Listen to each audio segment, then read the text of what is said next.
Now, you've heard of SaaS, right? Software as a service. But what about NAS? Nature as a service. Unyoked founder Chris Grant is pioneering this business model, and it's very, very much to the liking of Hollywood star Matthew McConaughey and Apple, along with 35,000 others who've given Chris their vote of approval.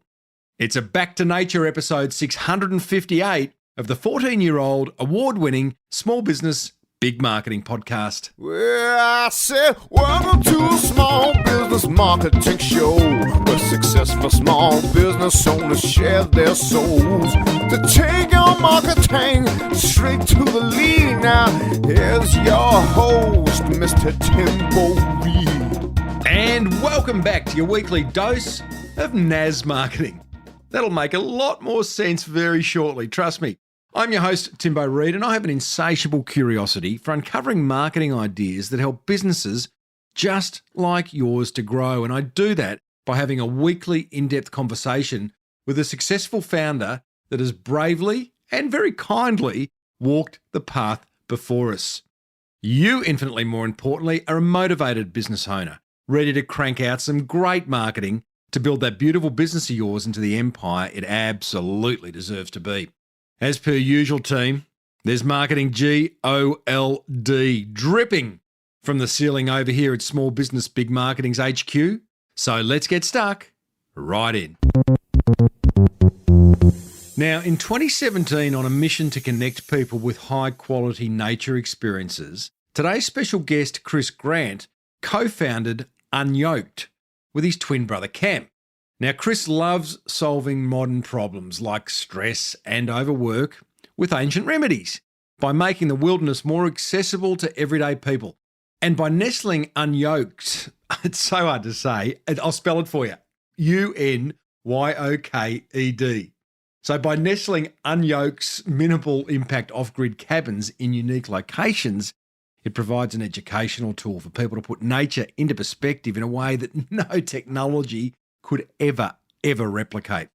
With 100 of their beautifully designed tiny cabins already in place across 3 countries, and with more than 35,000 overnight stays already logged, not to mention 2 collabs with Hollywood star Matthew McConaughey and Apple, plus their own vinyl record label, Unyoked is just getting started. It's such a great story, this. Trust me. Earlier this year, Unyoked raised $28 million to help them expand into Europe. Plus, Chris and brother Cam were recognised in the Australian newspaper's top 100 innovators in both 2021 and 2022. Now, as a fellow cubicle escapee, I started off asking Chris what he struggled with most when he worked for the man. It's a good question, yeah. So I came from one of Australia's largest companies. My brother also came from one of Australia's largest companies. So, we experienced the working life and the bureaucracy and the sort of claustrophobic structure of an organization like that, and it didn't fit with how we like to run our lives and this sort of freedom and autonomy and curiosity that we were looking for and wanting to foster. So yeah, it was really the sort of sometimes stifling structure and rules and all of that comes with these companies that have just sort of laid on teams after teams after process after process. Nothing new there, buddy. Nothing has changed. Having said that, I worked for the man for many years. I'm a lot older than you. The big upside is I think you learn some pretty good fundamentals, Mm-hmm. Yeah. But after that, the stifling nature is pretty difficult. I'm going to ask you this question at the end, but you can ponder it now because you are building a successful company. You've raised $28 million. You've got things going, and you have since 2017. I wonder what's going to happen to Unyoked when you get to that point in the business where it is becoming a medium to large business, and how you'll maintain that kind of chill vibe.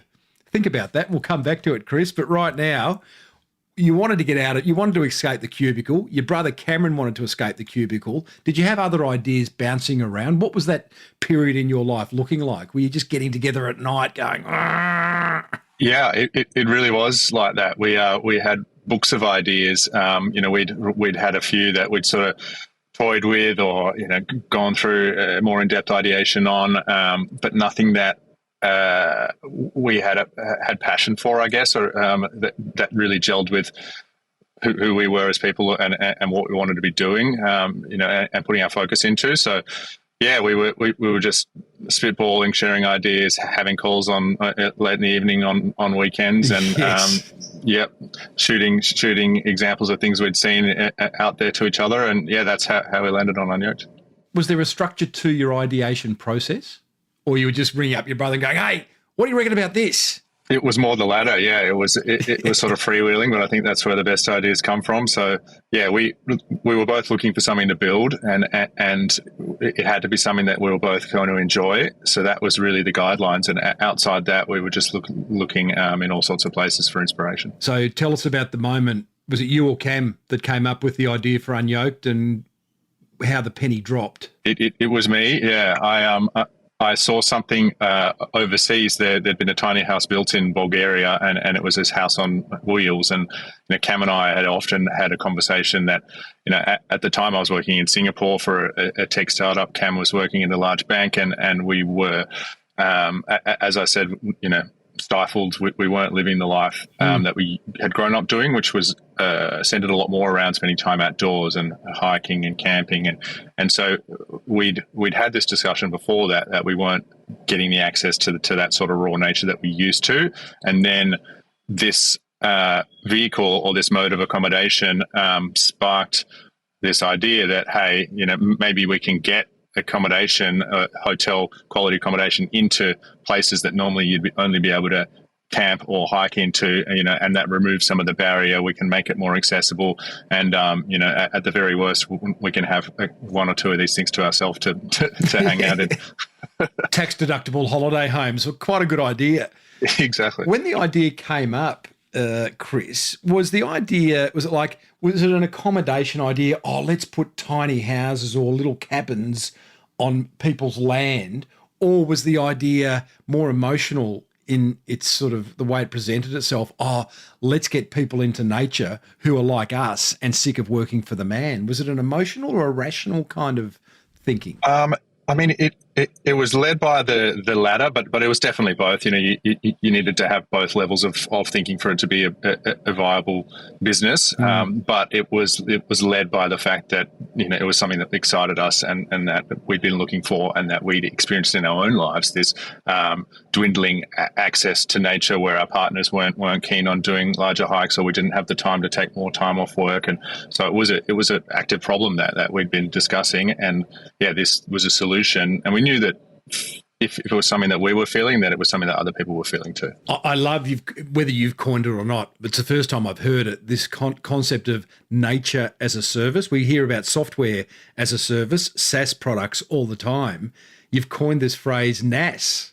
I think it's genius. Yeah. It's something that we don't want to be saying by any means that we own nature, or that it's our product, but we do want people to start interacting with it the same way that they would interact with it as a service. We believe that people should be treating nature like a macro gym membership or a meditation practice, and that the benefits that come from immersing yourself fully in nature are immense, and actually vital to our conditioning as well-functioning humans. So it's nature as a service is helping people understand that category that we're creating, and a lot of it's about education and making it relatable, and helping people see that you need to have a nature habit. Okay, let's explain Unyoked to those who don't know about it.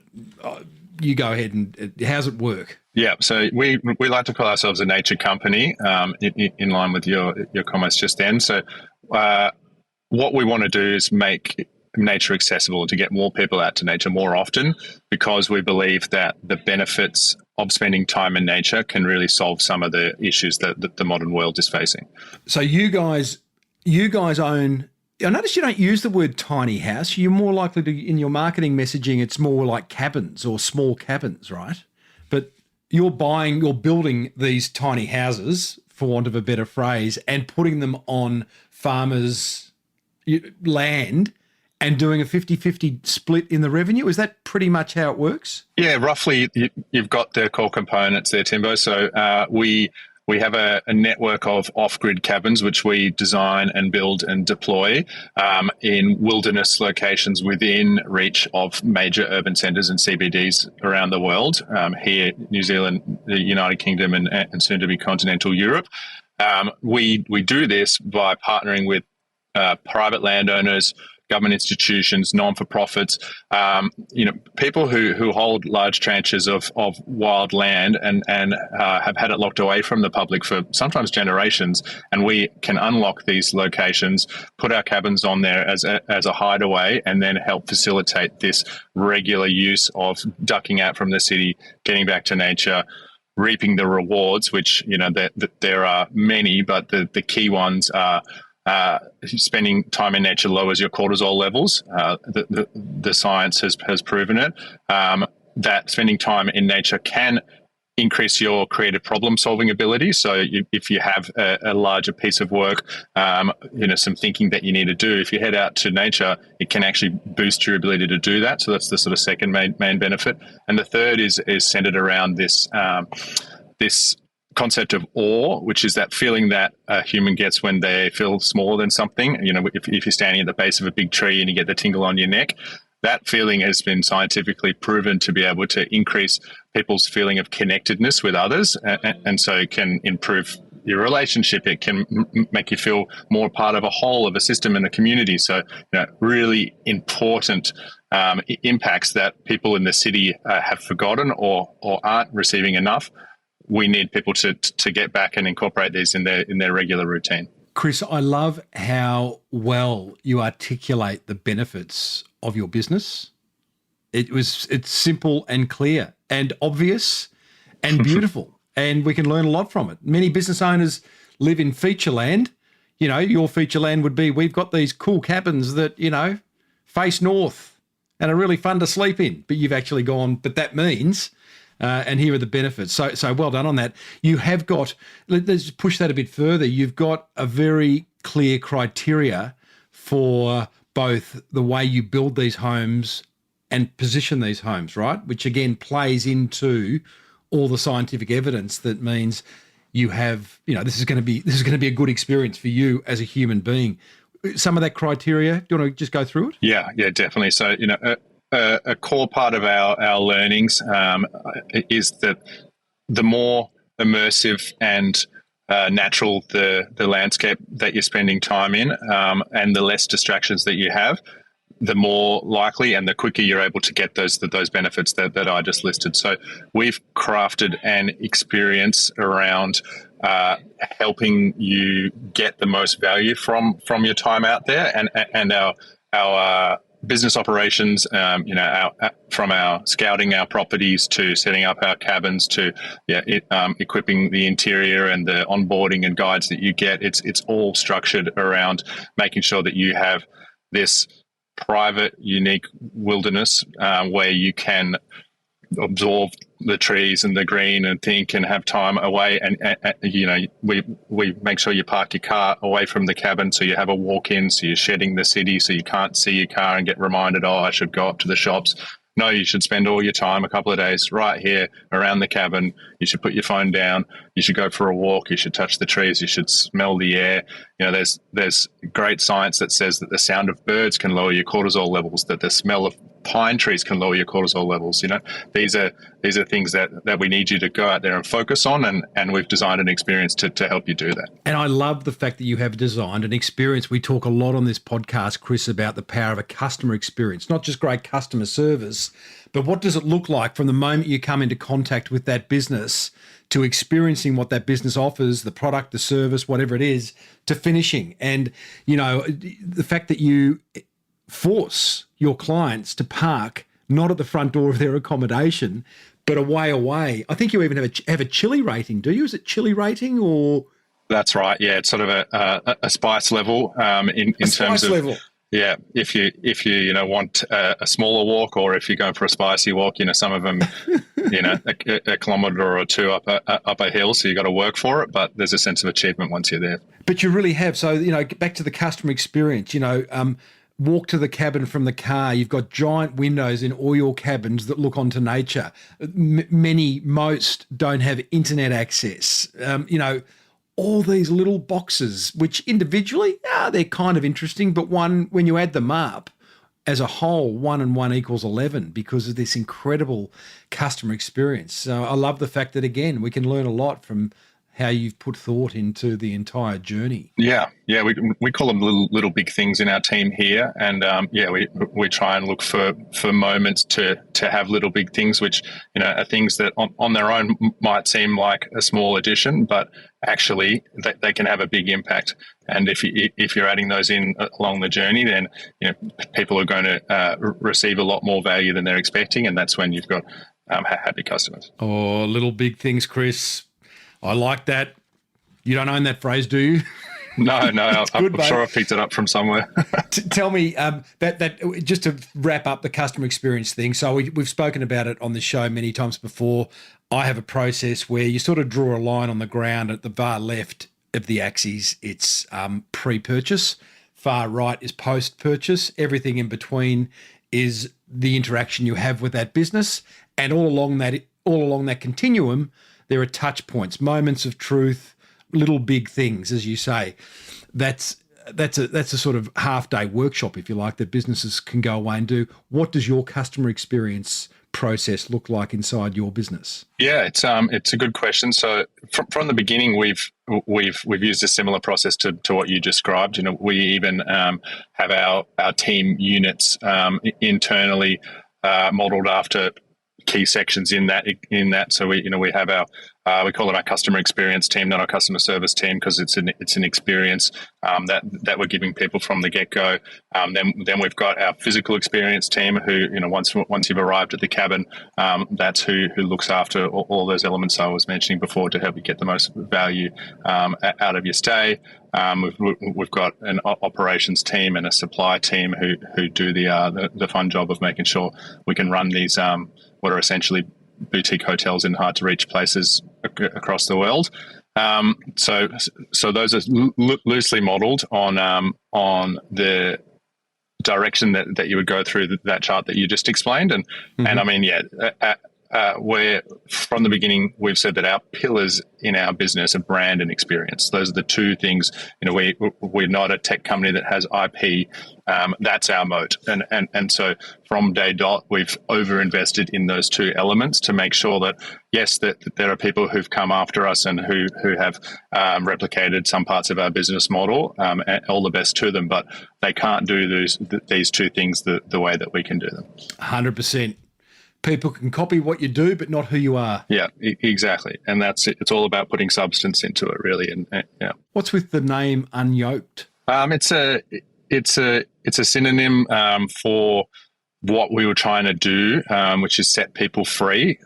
So a yoke is actually what connects an animal to a cart, and to unyoke an animal is to set them free. And there was an archaic use of the word in times past that was to set free, literally. So it's an odd word. Like some people go to eggs immediately, but 100%, it's a word. Mate. Yeah, it's a word that means actually exactly what we're trying to do. What we're trying to set people back into the wild. So back in the day, Chris, was it? Were you yelling out to the manservant, "Hey Jeeves, unyoke the horses from the cart"? Is that how it used to be used? Exactly. And so we've taken it and given it a twist, and now we're seeing people using it, as a describing word, saying that they're going to get unyoked as a verb. Exactly. I'm going to get unyoked. Oh, that's good. I bet you did. I bet you didn't expect that. Are you happy with the name? Because it does have that egg reference. I mean, I couldn't get past the egg reference. Yeah, no, like on close inspection, it's missing the L, so it's UNYOKED, Yes. And it works for us. We like that it's a little bit funky and a little bit left of field, because that's what our brand likes to do as well. It's a unique word, so it's easy to build a domain and SEO campaign around, and it means exactly what we're trying to do. So yes, and very millennial in its vibe too, Chris. What's been your biggest frustration in bringing? It's 8 years old. You got 100 cabins off-grid cabins around the world, Australia, New Zealand, UK. You're about to go into Europe. It feels like you've had a dream run. I'm sure you haven't. Has there been a moment where you've looked at Cam and gone, "Oh, geez, what have we done here?" Oh yeah. There's lots of those moments. No, it's been real hard work, as any of your listeners would know who've gone through the journey themselves. We've been able to keep at it because we enjoy it, and because we do believe in the purpose of what we're trying to do to get more people back to nature more often. And we've had the gift of being able to use our own product when we're starting to feel stressed or need a little break. As I told if you, you're stressed, then we're all in trouble. Yeah, exactly. So, no, I'd say our biggest challenge has been the fundraising side of things, or the most stressful part of the business. I'm not sure how far you'd want to get into that, given it's a marketing podcast, but it's we've had to pull every trick out of the hat. We've done, from friends and family to angel investors to crowd funds to retail crowd funds and wholesale crowd funds to private equity, family offices. Jeez, really? We've done, we've been everywhere, and that's just my brother and I. That sounds, with respect, that sounds a little desperate, because also I feel like, because I've interviewed the fellow from Flow Hive a couple of times, Cedar Anderson, who's he blew up Indiegogo, literally blew it up.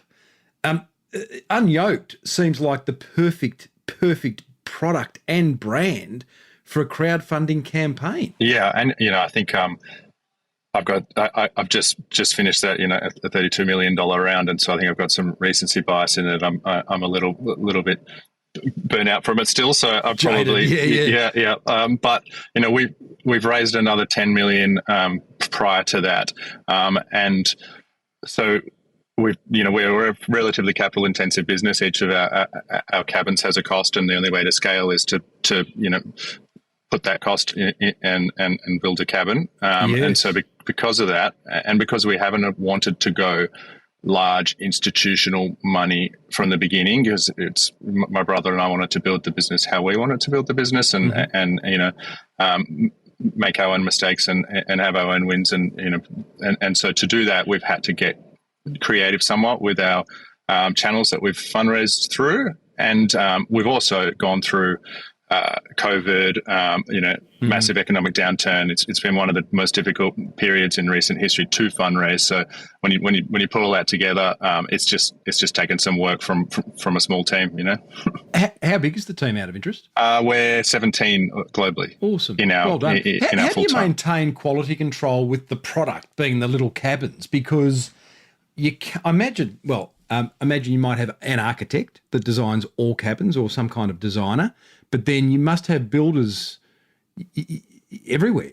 If you're going to start a cabin just outside of Auckland, you need a builder in Auckland. Then there's a cabin outside of Melbourne, you need a builder in Melbourne. How do you manage that? So we do. We've got central supply hubs, and then we ship our cabins from those hubs. So one or two for Australia and one or two for Europe. We then our sort of operational backbone is definitely one of our USPs. It's one of the hardest things about this business is to maintain a quality experience in a very rural place with often a team who are not professional or trained cleaners. And so to do that, we've built an app where it takes our cleaners through the process, and they take photos of each section and look at them against a photo of how it should look. Those photos are then sent live to our team in the Philippines, who check every clean and then monitor if it hasn't been done in the right way. We then have active feedback loops with every one of our guests. We measure NPS. We're at an NPS of 80. Our cleanliness rating is 4.7. Yeah, so we're very proud that the system we've built is able to, on a whole, manage keeping the experience well above where it's expected.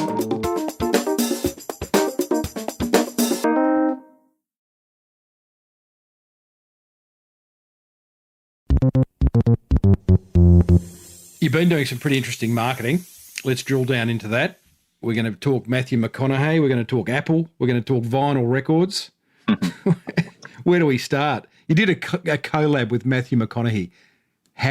What is it? How'd it work? Yeah, we did. So that was early on in our journey. Really, we had, I think, 8 to 10 cabins, and we'd been approached by Matthew and his team. It was a bit of luck. Matthew at the time was the creative director for Wild Turkey globally, and in that role, he ran that for, I don't know, 5 or 8 years or something along those lines. He only recently, hung up his boots, I think, to focus on his politics potentially. So in that capacity, their strategic directive, Australia is their second largest market in the world, and they were looking to change their demographic and the consumer that largely drank Wild Turkey to a younger millennial demographic. Okay. And they wanted focus on nature. And so they had a couple of hundred companies which went across Matthew's desk, and he liked us and Unyoked, and they had a real hard time famously getting in touch with us, and because my brother and I had at that time been getting a lot of requests for partnerships. It was more what we said no to than yes, and we said no to most of the big banks, a lot of big car companies, who were coming along looking to put us in television ads and have us as brand ambassadors, and we didn't think that was right for our brand at that stage. And so McConaughey's team kept getting stuck in the folder that all the requests for promotions get stuck in, and they had to come a roundabout way, and actually the PR company had to find someone that knew me personally, and then they got in touch with me, and so in the end they found us. You'd think it was the other way around. Trying to get hold of Matthew McConaughey, you would think would be hard. How is bourbon a good value fit for Unyoked? Yeah, that's a good question. Having a good time and relaxing and enjoying things that are quality and handmade, it's all about moderation. Exactly. So sitting around a campfire, having a nip of bourbon, and it's one that's been made. The story behind Long Branch, Matthew's bourbon was a really interesting one. And the amount of it was years of development and trying to find the right combinations until they landed on that one. So a lot of thought and work had been into it, and obviously there was the flashy part of it, which we were drawn to, which was working with Matthew McConaughey as well at the time. But no, So what did the collab involve? It involved there were 2 parts to it actually, and the first part was the part which they had trouble getting hold of us for, and was originally their intent for the entire partnership, which was Cam and I being flown over to Los Angeles and taking part in a talk show that Matthew was hosting, where he interviewed entrepreneurs in interesting areas from a couple of countries around the world. And so we said yes to that, and got flown over there, and awesome. got treated like celebrities for a little bit, which was fun, and did the talk show. But while we were doing it, we got to know Matthew and his team, and then that's where this sort of extension of the partnership grew from, and that was him helping us design a cabin and putting in some time with us over sort of what was 4 or 5 months, and for phone calls and meetings to awesome. Have his creative input, and then us building the cabin, and then he flew out to Australia for a couple of days to help us launch it. And we like the tapes in there and the books in there are curated by him, and everyone gets a bottle of the whiskey. There's like a whiskey hole engraved in the wall where there's a bottle of whiskey of the bourbon waiting for you when you arrive. So do you still have a Wild Turkey or a Matthew McConaughey cabin? We do, yeah. The cabin's still operating. The bottle of his Long Branch bourbon is still available for every guest. So it's been really popular with our community. What a fantastic idea! Outside of having it's fun. You guys get whisked off to LA. Live that life. At the end of the day, for the business, was it a turning point? It's an interesting question. we've tried to sort of look at the ROI of it, like in terms of global reach. It was a real big one. We were in, I think it was something like 400 published articles around the world in GQ Korea and Esquire Middle East and things like that. A lot of backlinks. Yeah, a lot of backlinks. So it really helped with that sort of stuff. In terms of immediate goals with us building the business, we still had a lot of small things to keep ourselves busy with. So it was really fun, and I think it put us on a global stage with brands and people of a much bigger stature than we were at that time. So it came at a good time. Tell us about the collab you did with the almighty Apple. Yeah, so that another brand that's above our weight class perhaps, but do you think? Yeah, I think the world's most profitable company out there. So no, that was awesome. They don't do partnerships really. They don't do collaborations, and we were able to no, they don't to partner with them, and we came in with a goal to highlight the creative benefits of nature, and so we worked with them to send down artists that they were working with or who were under their own record label. So we sent down some ARIA winning artists, and their brief was to use the cabins to ideate new content and write a new song. And so they went out there for 2, 3, 4, 5 days and just wrote and created.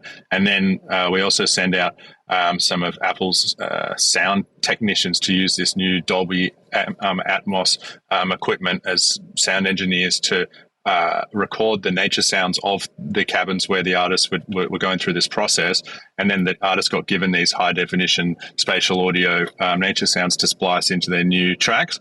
And then we released it on Apple Music. We were on Unyoked was given an account which businesses aren't generally given, and we were on the front page of Apple Music for a week, which is I think 80 million people going to it daily or something along those lines. So it was a great experience, and it really did highlight how nature can be used for all sorts of pursuits to boost your creative energy and create something cool. That's just a phenomenally good collab. Did you approach Apple?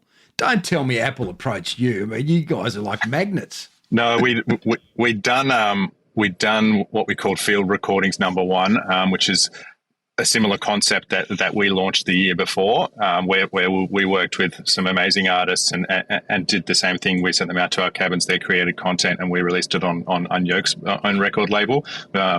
And then the next year we were looking for how do we one up Field Recordings #2, and we had a connection through Jono Seidler, our creative lead at the time here at Apple, and that's how it got rolling from there. That is awesome, man. So is there a cabin out there somewhere that, like, I don't know, Tones and me wrote "Fly Away" in, or something like that?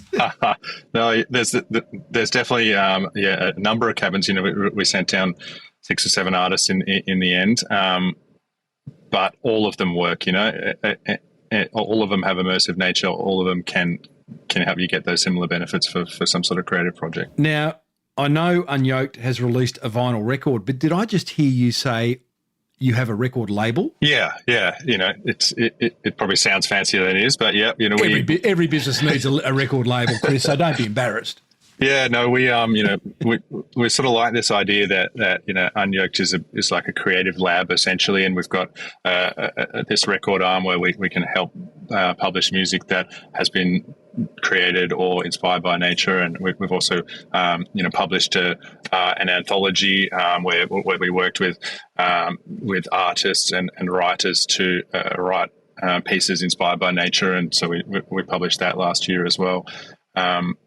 We're dabbling in the merchandise side of things and outdoor gear, and so anything that can help people interact with nature or can educate them about nature or can inspire them to go out to nature, we want to be involved in. It feels to me, in talking to you, Chris, that the Unyoked brand is not an accommodation brand. Your major competitor is not Airbnb or something like that. This is a brand that represents not accommodation. It represents, well, at the very base, well-being through nature, well-being through interacting with nature. So, as you say, apparel, music, I don't know, this could go anywhere. It could be an Unyoked car down the track. Yeah, it's Why not? Why not? it's good fun, right? Like there's anything's on But the is that your cards. intention with the brand? Am I right in saying this is not an accommodation brand? 100%, 100%. We're not an accommodation brand. We've never wanted to be. We don't want. Well, if someone's going to use our cabins as a transactional accommodation experience, say for when they're traveling through from A to B, or they've got a birthday or something, that's okay. But then we want, through that experience and our onboarding, to convert them and help them understand that, hey, this can be much more and is much more, and it should be part of your habit, and it is for your wellness. And us as humans need to spend this time out here, away from the city and computers and technology, and back to the sort of environment which we evolved over hundreds of thousands of years in. Let's talk pricing. When I first looked at Unyoked a few weeks ago, I thought, oh, man, beautiful brand, beautiful cabins, not cheap. Not, with respect. I get it now. I totally get it, because you're paying for the experience. Obviously, price is a way to position the experience as well. Not really a question there, except have you considered a membership model? Because to me, you mentioned gyms earlier. You mentioned nature being like a gym. You go out to nature to get a fix and to increase the endorphins and all that, as we do going to gym. Would you consider can I buy a 12-month membership to Yoke that gives me 2 nights a month? Definitely, yeah. No, it's a good idea, and it's something that we've had in the background for a while now. Part of our mission is to make nature accessible, and we don't want price to be prohibitive to that. We don't want this to be, a rich people's club only. Like that's against what we stand for. It is difficult to get the cabins out at where we get them, and to operate them as we operate them. So the price needs to reflect that, so that we can keep doing what we're doing. But we've got low cost options in the works. We've got single people cabins in the works, and we've got subscriptions in the works. I love the subscription idea. From your point of view, it's definite. You know what your cash flow is coming up. But I also love the fact that, as a potential user of Unyoked, I'm sort of committed. It's not like, oh yeah, I'll do that in a couple of months' time. No, you've got 2 nights this month. You need to do it this month, and that to me is great motivation. So, yeah, seems like a good idea. Tell me, you've raised 20 million, 28, or you mentioned 32 million bucks recently to expand into Europe. Expansion fascinates me.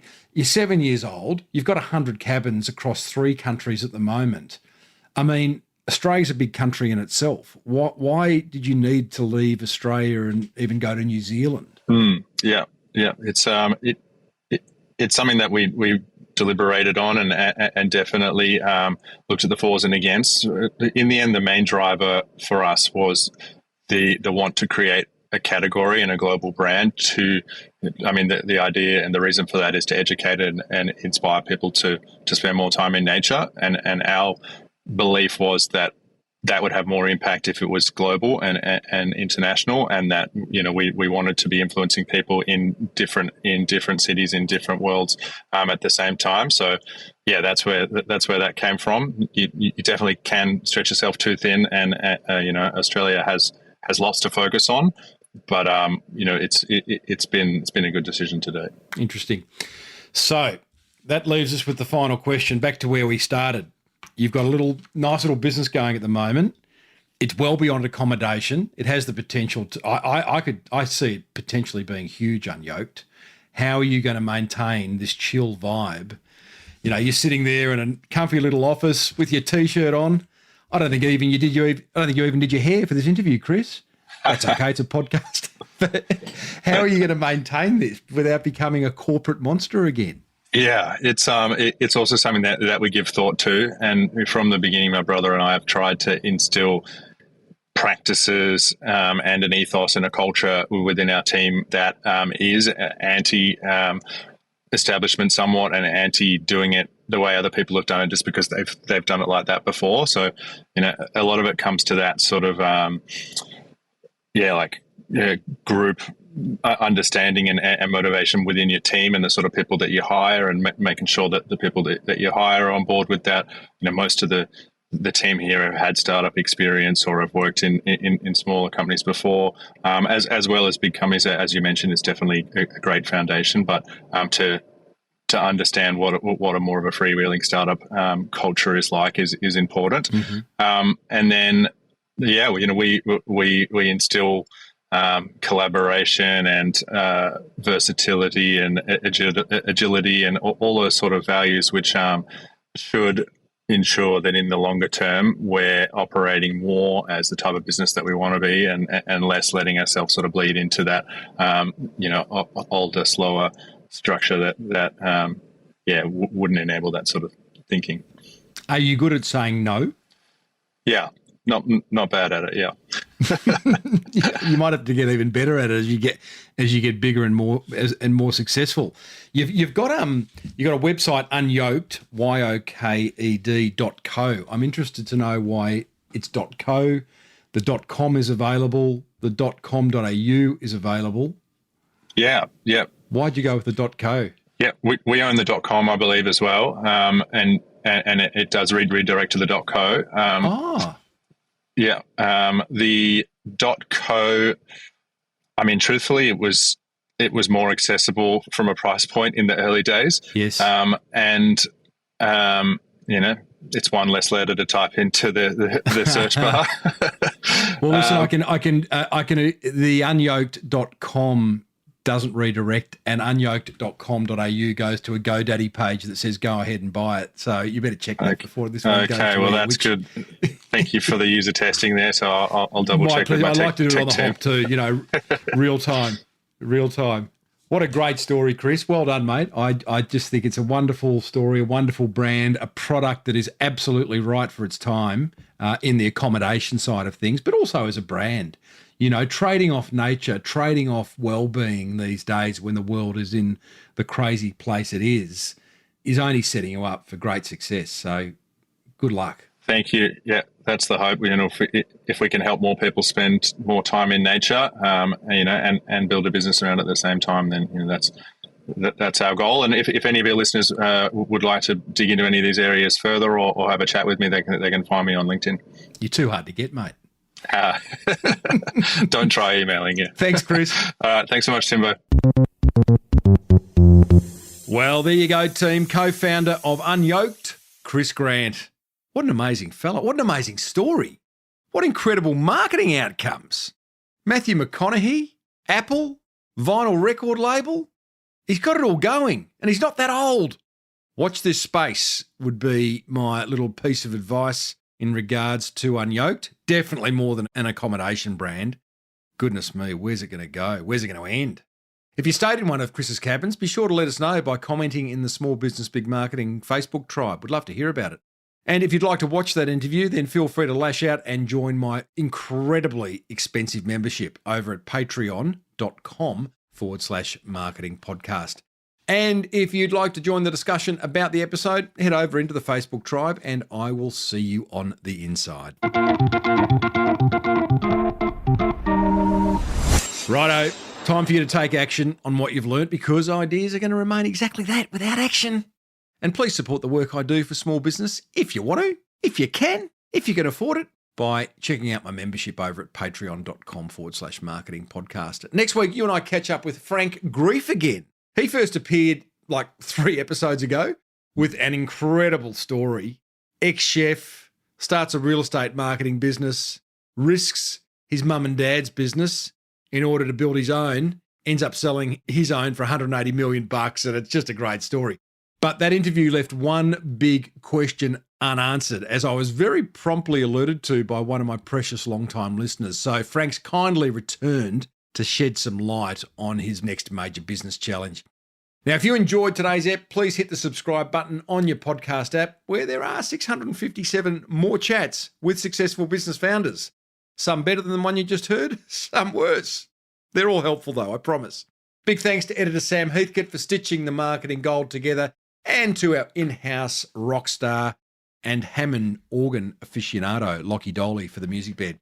But most importantly, a very, very big thanks to you for lending me your ears, for making the time to tune in, and hopefully for improving your business along the way. May your marketing be the absolute best marketing. Bye for now.